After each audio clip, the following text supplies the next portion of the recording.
ടർക്കിയിലെ hot air balloon experience ചെയ്യാന്ന് പറയുന്നത് എന്റെ ലൈഫിലെ ടോപ്പ് ബക്കറ്റ് ലിസ്റ്റിൽ ഒന്നായിരുന്നു.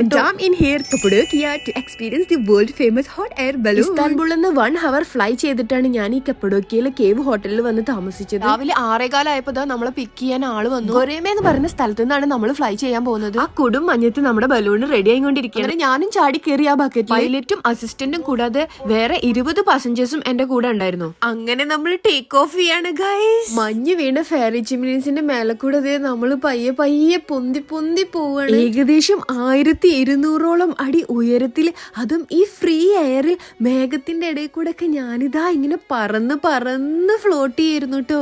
I so the best sunrise of my entire life. ദിവസവും 150ഓളം ബലൂൺസ്, അതും 5000-ലധികം ആളുകളുമായിട്ട് പറക്കൂട്ടോ. പക്ഷെ വെതർ ഡിപ്പെൻഡന്റ് ആണ്. തൊട്ട് തലേ ദിവസം വരെ ക്യാൻസലേഷൻ ഉണ്ടാവും. എന്റെ ക്യാൻസലായി പിറ്റേന്നാണ് എനിക്ക് പറക്കാൻ പറ്റിയത്.